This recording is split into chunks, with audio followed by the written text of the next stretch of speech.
Alrighty, welcome back to another video. So, there's a new tower event that has come up. It is the Tower of Owls or Sanctuary of Owls or something like that. And there's some new heroes, as you can see from the portal. So let's go and have a look at what these heroes are. And I did have a couple of coins saved up, so we'll use up all our coins for this portal, but I just want to break down each hero after looking at them for a while and giving my thoughts on them. So you can see that there are 4 new 5-star owls, 1 4-star owl, and 2 3-star owls. Federino, Paya are the 3 stars, Allback 4 is the 4-star, Omodus, Relius, Timius, and Fulvia are the 5 stars. So let's start with the 3 stars because I want to get it all the way up to like the 5 stars. I'll talk a bit longer about the 5 stars. So let's just talk about the 3s and the 4s first before I move to the 5 stars. So let's look at 3-star Paya. Paya is a 3-star yellow cleric. So each of them have this owl family bonus. Heroes become stronger when teamed with other unique heroes of the same family. Bonus for 1, 2, or 3 heroes. All received mana status ailments will be replaced by a 11, 31, or 39% mana generation buff for 3 turns. Mana status ailments, if I remember correctly, it was, I think it included stacks. I'm not too sure about it. I remember when I saw in beta that it definitely included stacks. So I might be wrong in this. Maybe some things have changed when they changed when the owls were released. I do remember it being what do you call it? I do remember it being including stacks. But whatever the case may be, whenever you go against an owl and you play something like, for example, a sorcerer's mark, the sorcerer ailment, where you get a negative mana generation, it will immediately be replaced by a mana generation buff instead. So that makes it such that it will go these owls heroes will go even faster. So I think that's really strong for an owl. Especially when you're in situations where maybe your there's a break in terms of there's a new break point that you can achieve just by using that 39% mana generation. You imagine if you have 3 owls in your defense and you have like the 39% mana generation buff with a 20% magic troop with a, let's see, I don't think any of the owls are actually having the 4% mana generation. Okay, so Relius does have, and it's only Relius, I think. So let's assume it's 2% mana generation. So 39, 20, 51%. Since you have 3, there's no bard effect. So 51% mana generation. I'm not sure if there is a breakpoint for that. I'm not completely sure. But yeah, that's really strong, I think, being able to replace any negative mana generation. So heroes like Fizz Coil, for example, that give mana generation stack, it will immediately be replaced with a mana generation buff. And heroes like, for example, the passive from the season 5, certain ones of the season 5 family. So I'm trying to think who. Capri, for example, I do believe Capri is one of them. Khonshu, for example, if this passive procs, instead of getting the mana generation debuff, they get a mana generation buff. So that's really strong. I'm not sure if it works together with magic heroes. We're gonna have to try that on defense and let's see how that works. But anyways, Paya, very slow mana speed. All allies get a Moonrise ward for 6 turns that reduces incoming special skill damage by up to negative 320, reduces damage by additional 20% when the attacker is holy. All allies get plus 24% attack for 6 turns. All allies get plus 24% mana generation for 6 turns. Now, the owl family does include 2 new skills, Moonrise Strike and Moonrise Ward, and what it does is actually dealing damage or reducing damage based on a fixed number that varies based on, you can see here, the additional info. It depends on the defender's attack or defense value, as well as the defender's attack or defense value and attacker's attack or defense value. So you can see maximum damage reduction can be up to negative 320, whereas minimum damage reduction is up to negative 80.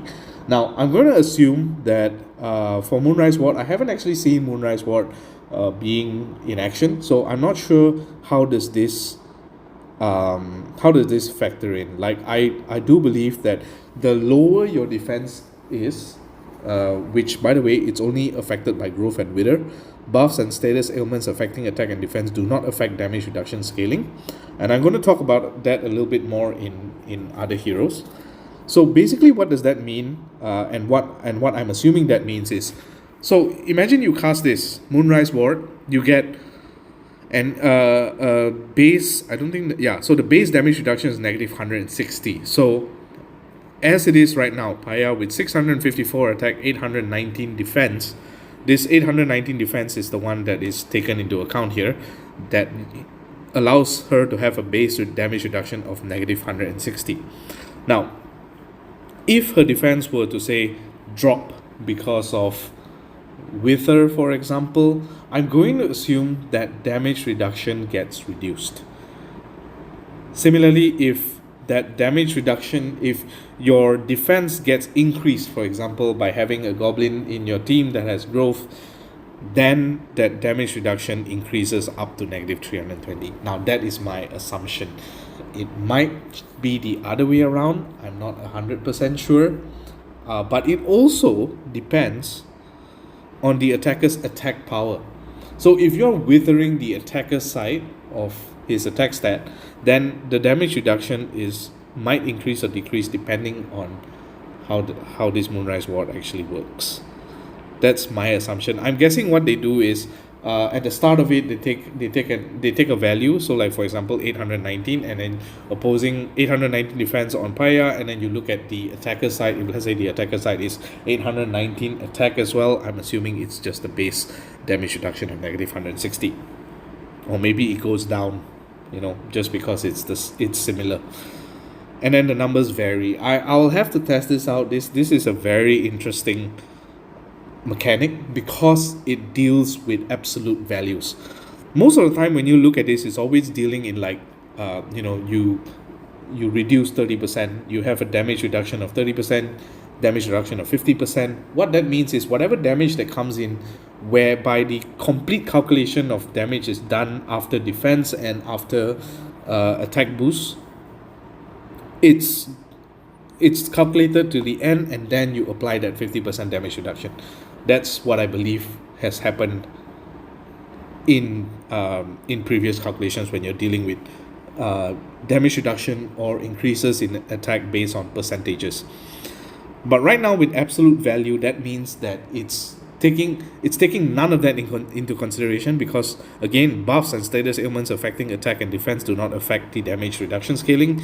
That means that whatever attack buff they have, or whatever defense buff you have, does not affect this damage reduction scaling. And it's going to be a bit more prevalent when you're looking at, I think, Moonrise Strike. So what do I think about Paya? I think she's, well, very slow means you're only using her in rush wars, rush tournaments. I think rush tournaments. Other than that, I don't see her being used in rush wars, like when there's 5-star heroes. I'm not sure, because remember, all these can be dispelled. I do believe they can be dispelled because it is an ailment or a buff. So it's going to be really interesting to see how this pans out. This one has Moonrise Strike, so we'll talk about this. Then Federino, 3-star rogue, same family bonus, jack of all trades.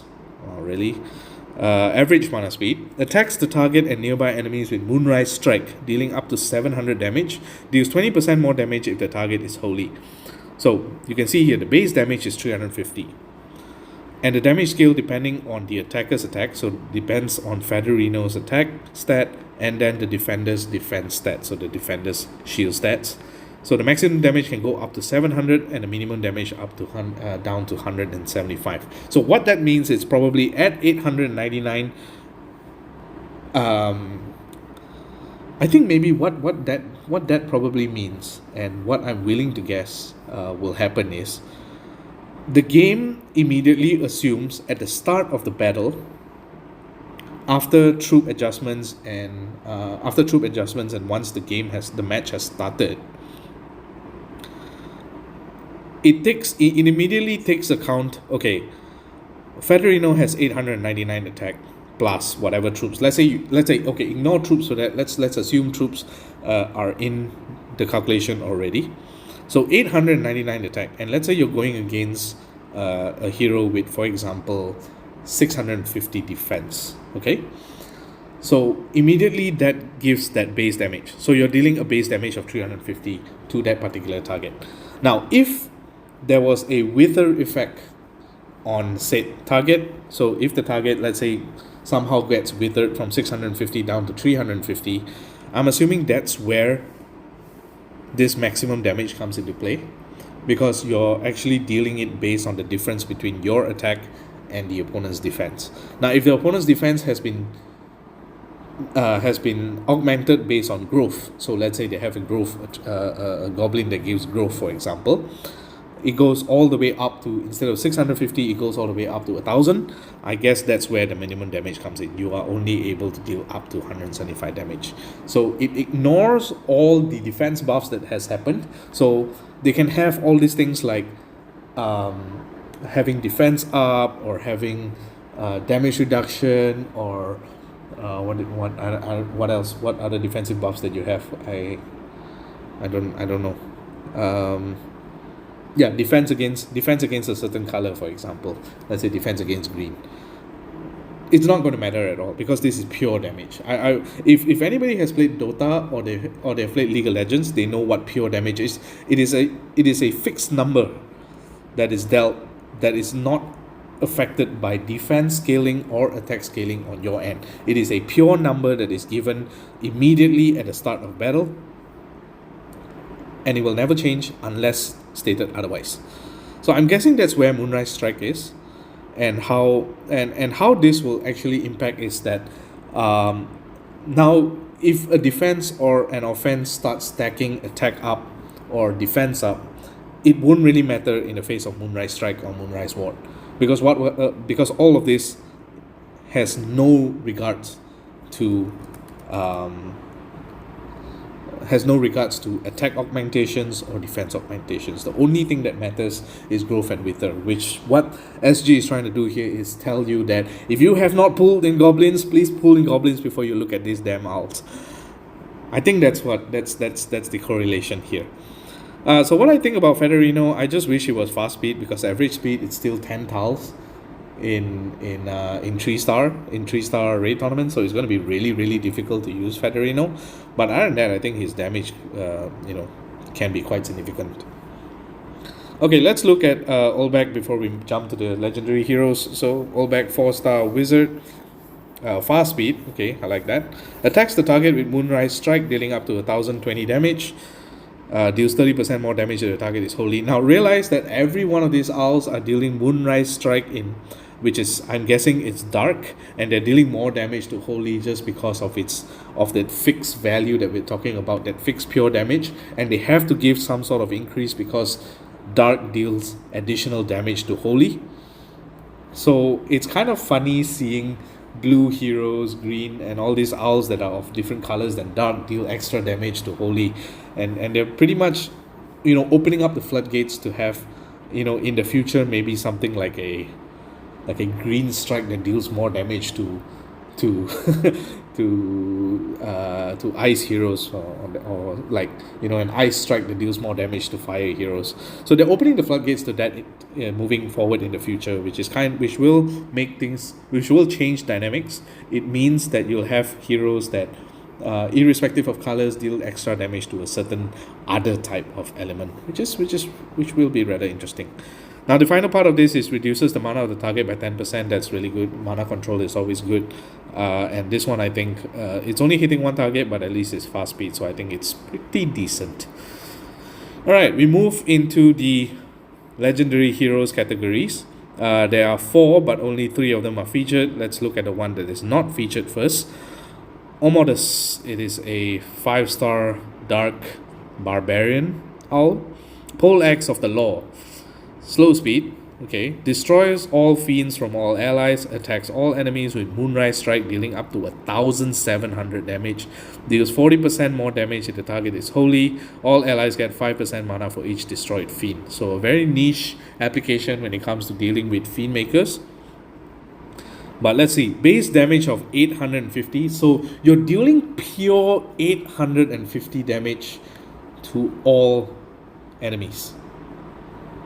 So imagine if this was Rush War, you're dealing 850 damage to all, which is kind of decent actually. And imagine if before this you actually augment his attack by using, say, Dark Feather for yourself, increasing his attack. So that might change the maximum, that might move the scale closer to the maximum damage of 1,700. Or if you wither the opponent, say you have, I don't know, right now the only 3 that can wither are Acid Fire. So if you have Acid Fire to work with Omodus, that's crazy, because Acid Fire, I remember the wither is 225 defense, minus 225 defense for enemies. So that's gonna hurt. So that, I believe that pulls it closer to the maximum damage. So that's gonna be really, really strong. I think just purely on damage.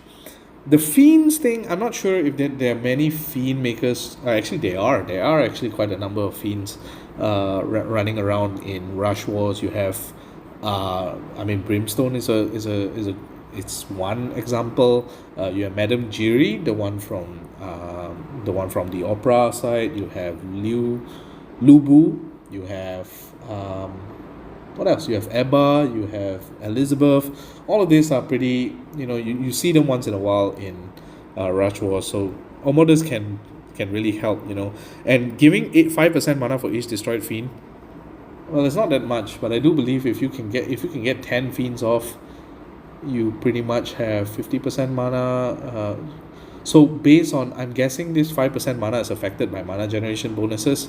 So potentially, if you can get rid of, 4 fiends, that's probably, no, if you get rid of 5 fiends, that's 25% mana. That can go up maybe all the way to like 35% mana. That'll be interesting. But I guess the threshold would be if you can just like clear off 10 fiends, for example, of your allies. That'll give them 50% mana. Then it's only one match away in Rush Wars. I guess the speed changes based on the mana. I guess the mana provided changes based on regular wars, but I don't see this being used in regular wars that much. Slow mana speed can be very discouraging. You will need to synergize this with something else. Maybe like a mana accelerator, or hope that someone gives him a mana degeneration stack in order for him to get 11% mana generation, or 31, 39, depending if you have more owls. So pretty interesting hero. Kind of like it. It's not really the best of the best, but I think can work in Rush Wars. So let's look at the Tre Featured. I'm going to start from the bottom here. We're going to look at Relius first. Relius is a 5-star druid, green nature druid, mixed green herbs. Seriously, the naming sense has to change, man.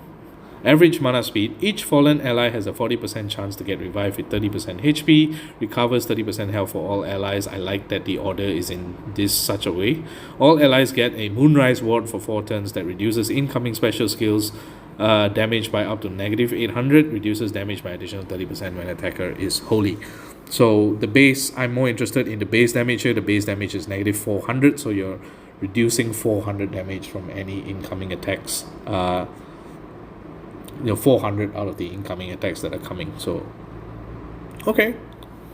Revivers, I believe, are a relic of the past.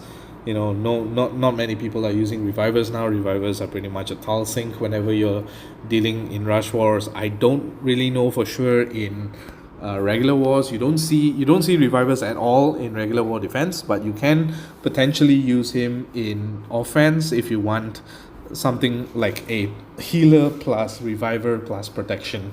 I guess he is the whole package. I'm not saying he's completely useless, but well, the good thing is he does have, it's revive and then heal and then give the Moonrise ward. So that means the order is correct. Now imagine if that revive chance actually happens at the end of the special skill, then that's completely useless, I think. But having it at the start, so each of your fallen allies, in case you're having a bit of a trouble with the boards and you're now only getting your green tiles, you get to revive everyone, heal them for 30% of their health, and then get a Moonrise ward which prevents a certain amount of damage. So I believe that's the good way you can stack it. I think he synergizes well with Leaf Whisk.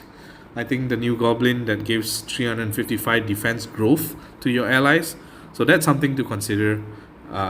Using him with if you have leaf wicks in it. So not the best again, but functional. All right, let's look at the other one. Fulvia. Actually, I'm going to leave Fulvia to the last. Let me start with Timaeus. Timaeus is a 5-star ice fighter for Queen and Hollow. Fast speed, I'm already liking this. Dispels buffs from the target and nearby enemies. Attacks the target and nearby enemies with Moonrise Strike, dealing up to 1500 damage. Deals 40% more damage if the target is holy. The target and nearby enemies are immune to new status effects buffs for 3 turns. Wow. This is a really, really strong hit tree in blue. Now, I like that the order is dispels the buffs first, attacks them with damage, and then immune to new status effects buffs.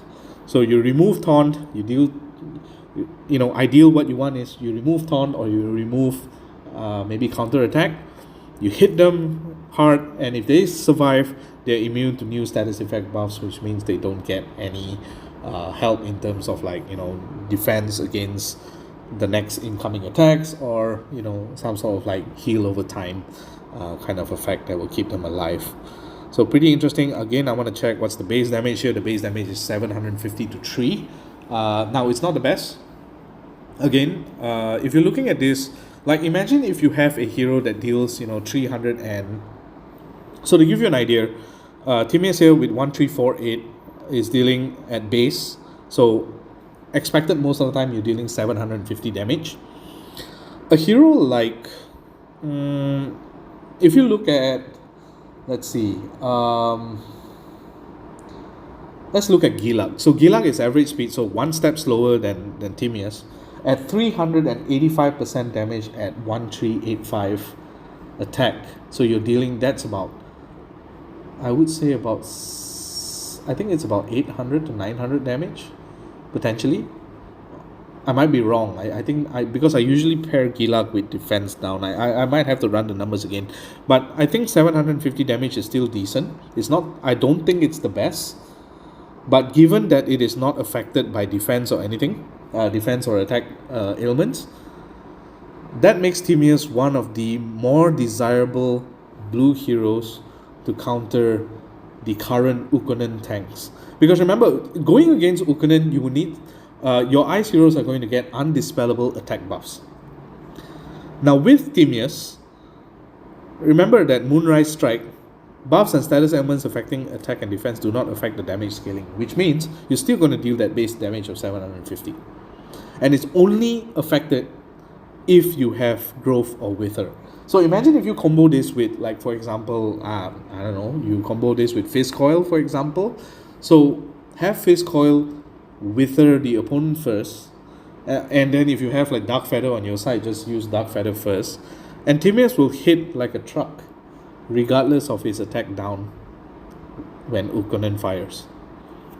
That's going to change the approach that you can take, because right now So one of the tactics that I do facing Ukanon tanks is that if I bring blue into against Ukanon, to make sure I can get off the undispellable attack, I bring heroes like Guardian Gazelle, I bring heroes like Odette, to basically mitigate that attack down.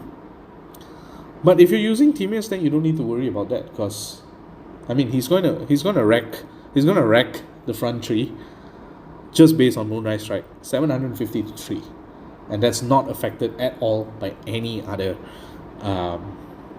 attack ailment or anything like that. So one thing I noticed I haven't done is let me do this and see. So with 1005 sword, the base damage is still the same. You see, it's 750. So that means, oh wow, so that means I'm guessing what I'm going to guess here is that, again, troops matter, and I guess the starting power matters, but the higher your starting power is in comparison to the defender's defender's defense, the better your Moonstrike variable damage.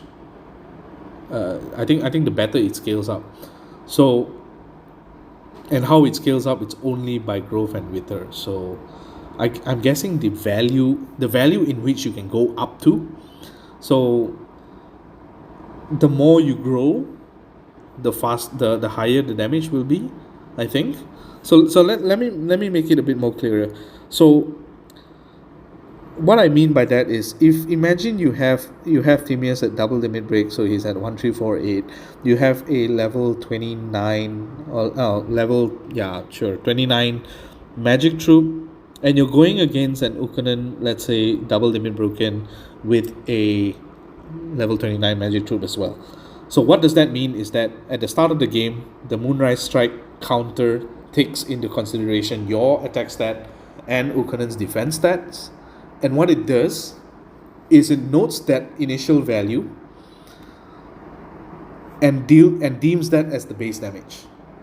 And then what happens afterwards is, if you have heroes like Face Coil and Dark Feather on your attack team together with Timir's, and Ukanon has heroes like Face Coil and Dark Feather in his defense, those two heroes are the only ones that are going to affect this base damage ratio, whether it goes up or goes down, depending on what fires first. So if you have Dark Feather charging up and Fizz Coil activating, so you're reducing his defense, you're increasing your attack, that's going to change this base damage from 750 is going to increase to closer to the maximum cap of 1005. And I'm guessing what happens with the maximum cap here is that if Timir's potentially reaches what was growth? Let's have a look at growth. Do I have a... So growth can go up to 170% of their original value. So if your ability scores go up to 170% of its original value, then he's going to deal the full 1500, assuming that the opponent gets withered down to 30% of his down to a minimum base of 30% of his ability score. So realistically in wars you will never face this 1500 or 335. That's usually not going to happen. But what's going to happen is this base damage might change from 750 to realistically a number like 1000 or about 500. I'm guessing that's where it goes. But Timir's is really strong. Outside of everything, dispelling buffs first and then applying this immune to new status effects, it's really, really strong. So I think Timir's to me looks really, really strong. Alright, so let's look at the final one. Fulvia, I believe, is the only hero that was changed upon release.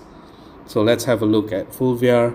It's a 5-star red cleric hero, Royal Assault, average speed, attacks the target and nearby enemies with Moonrise Strike, dealing up to 1240 damage, deals 40% more damage if the target is holy, with a base damage of 620 going up to 1240 or going down to 310. For 3 turns, reduces the mana of the target and nearby enemies by -10% at the end of the turn. The target and nearby enemies get -50% decrease for any healing received for 3 turns. Now, Initially in the beta, it was dealing to all, and the mana reduction ailment will happen to all 5. Now it's only to 3. The same change that they did with Luna, if anybody remembered that. So now I've seen this in action already, and I just want to touch on what it means by end of the turn. If you are an offense and if you bring Fulvia on offense, this mana reduction will only happen at the end, not at the end of your offense turn, but at the end of the defense, activating whatever special skills they have charged or basic attack that they're dealing to you. Their mana increases, and then the mana reduction will happen. If on defense, if Fulvia is on defense, the mana reduction happens again, the same thing at the end of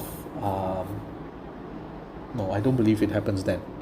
I do believe that if it's on defense and the ailment is on you as the attacker, I believe that the moment you make your Tal movement, the mana reduction will trigger. Now that is very different to Luna's ability. Luna's ability, when you charge Luna, when you activate Luna, the moment you make your Tal move, before passing the turn to the defense, Luna's skill will activate and try to hit any target that is hit 3 random targets to reduce their mana by 3%. Fulvia is completely different than Luna. It is an ailment, therefore ailments will only trigger, if you're bringing her on offense, it only triggers at the end of the defense's turn. So that means if you cast Fulvia, you move Tals, you move Tals in such a way that you trigger someone to activate on the defense side, he still gets the chance to fire his special skill before his mana is reduced. So I think that is a very, very, very important factor to take note of. I do not know if that's really a bug or really anything that is the full intent of what SG is doing, creating Fulvia, but that is what people need to take note of.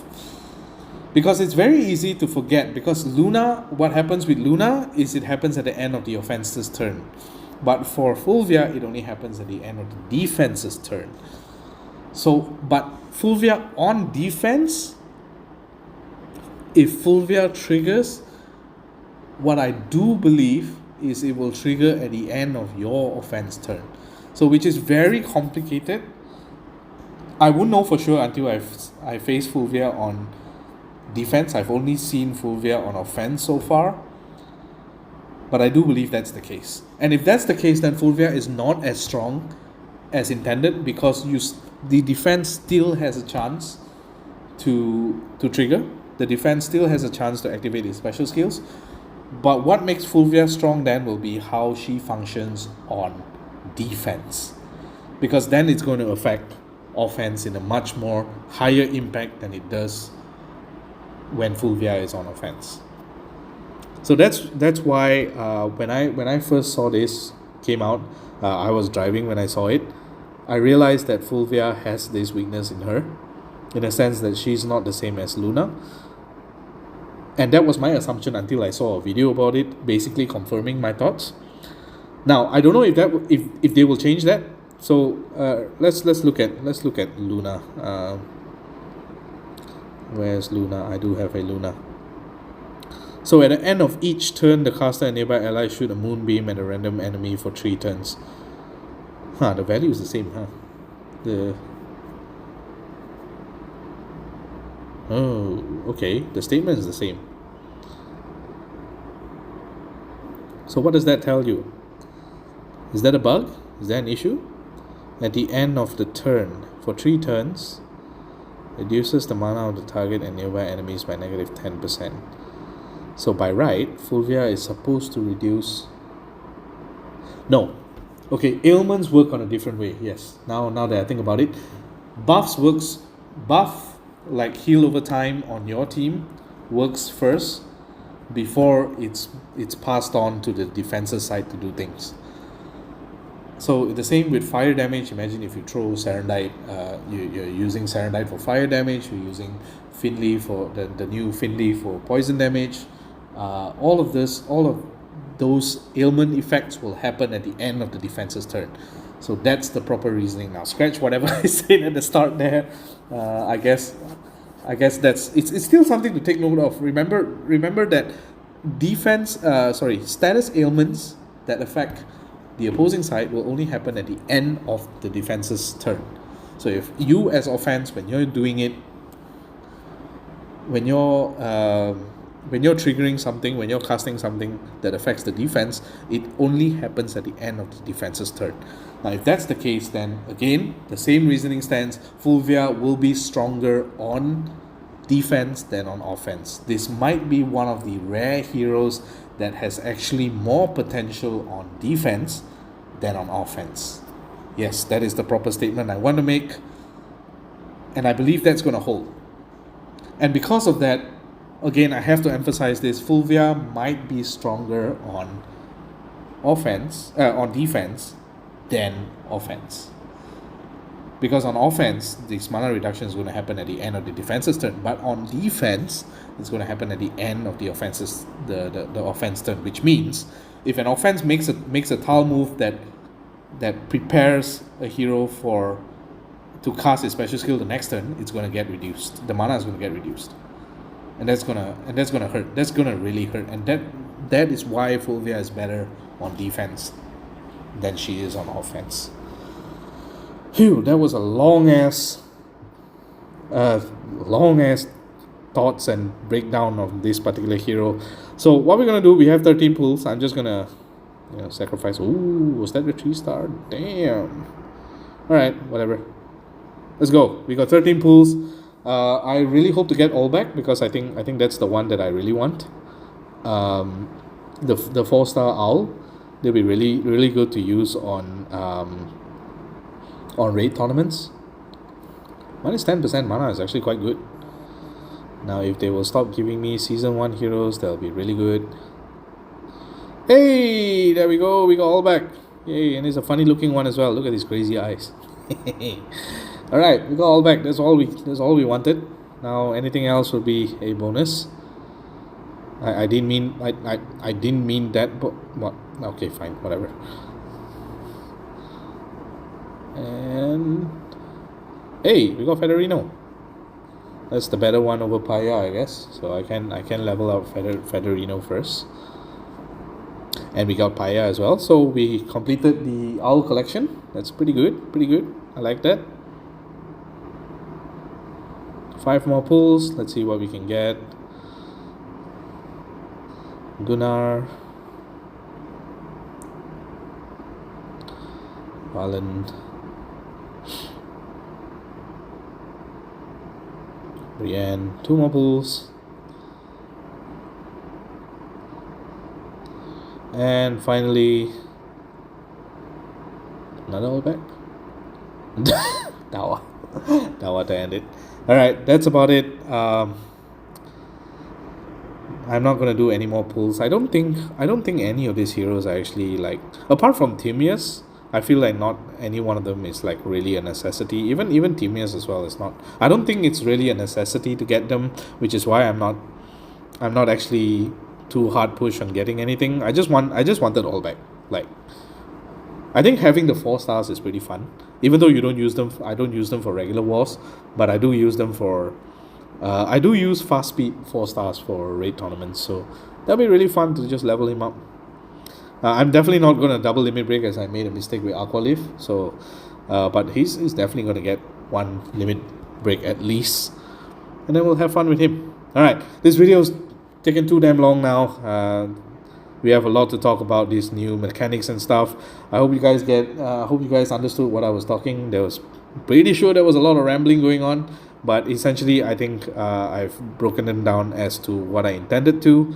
Good luck with your pulls. I know some people have already posted a crap load of luck. Congrats, by the way, for anyone who has gotten all. I think so far I've only seen one person who has managed to pull all 4 in like the first 30 pulls he did. And I'll catch you guys on the next video then. GG.